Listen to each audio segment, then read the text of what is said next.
అయితే ఫస్ట్ నేను నాది డిగ్రీ అయిపోయిన తర్వాత కోచింగ్కి వచ్చిన అనమాట. కోచింగ్కి వస్తే అక్కడ నోటిఫికేషన్స్ కరెక్ట్ టైంలో రాకుండా నెగ్లెక్ట్ చేయడం, చదువుకున్నదంతా మర్చిపోవడం, సో ఆ విధంగా జరుగుతుంది.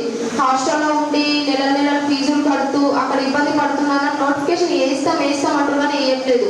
సో ఈ నోటిఫికేషన్స్ వచ్చే వరకు నేను ఇంటికాడ ఏమన్నా పని చేసుకుందామని ఇంటికి పోయినా. ఏం జాబులు చేసినా కానీ తక్కువ శాలరీ, ఎక్కువ ఒత్తిడి.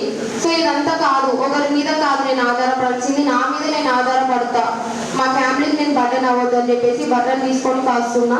సో నోటిఫికేషన్స్ లేట్ అవుతుంటే మా సార్ వాళ్ళు చెప్తుండే అనమాట, ఊక బర్రెలను కాసుకొని పట్టుకుంటున్నాయేమో, ఇంటికి వెళ్ళిపోతుంది అని అట్లా చెప్పడం వల్ల నాకు ఆ క్షణం అనిపించింది, అంటే నేను ఏదైనా చేయాలనుకున్నప్పుడు ఒక స్క్రిప్ట్ కానీ ముందు ప్రిపేర్ అవ్వడం కానీ ఉండదు. నాకు ఇక్కడ ఏమనిపిస్తుందో ఆటోమేటిక్గా అదే చెప్పేస్తా.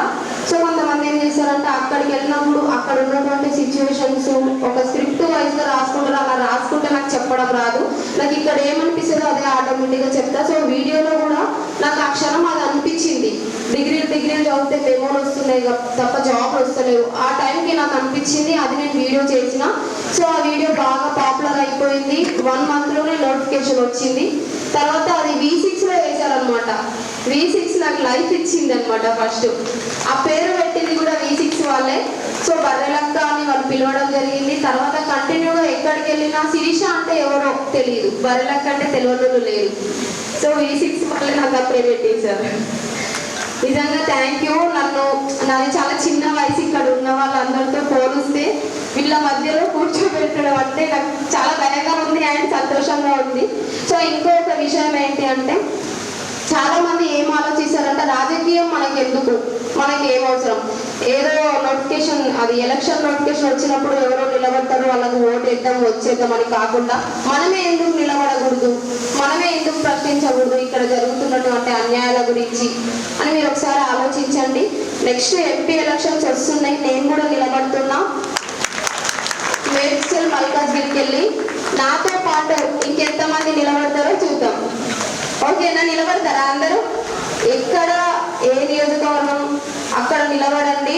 మనమేం తక్కువ కాదు, డబ్బు లేకపోయినంత మాత్రం అది మనం లోపంగా భావించకూడదు. ఒకప్పుడు నాతో డబ్బు లేకుండే, అయినా నేను నిలబడ్డా, నాకు వచ్చే సపోర్ట్ వచ్చింది, ఇక్కడ వచ్చి కూర్చున్నా. అర్థమైంది కదా? డబ్బు కాదు ఇంపార్టెంట్, మనం చేసే పని మంచిదైతే ఆటోమేటిక్గా ఎక్కడికో వెళ్తాం అనమాట. సో ఇంకా ఏం చెప్పాలనుకుంటున్నా అంటే, నేను ఎమ్మెల్యేగా నిలబడ్డప్పుడు నా దగ్గరికి చాలా మంది సపోర్ట్ చేయడానికి వచ్చారు. నేను వాళ్ళకు ఎక్కడికి వెళ్ళినా థ్యాంక్స్ చెప్తున్నా, ఇప్పుడు కూడా థ్యాంక్ యూ. ఇంకా నా ఎలక్షన్లో ఒక సాంగ్ ఫుల్ వైరల్ అయ్యింది, నేను తెలుసా, కదిలింది మన బర్రెలక్క సాంగ్. సో ఆ సాంగ్ రాసింది నా ఫ్రెండ్ విష్ణు అబ్బాయి అనమాట.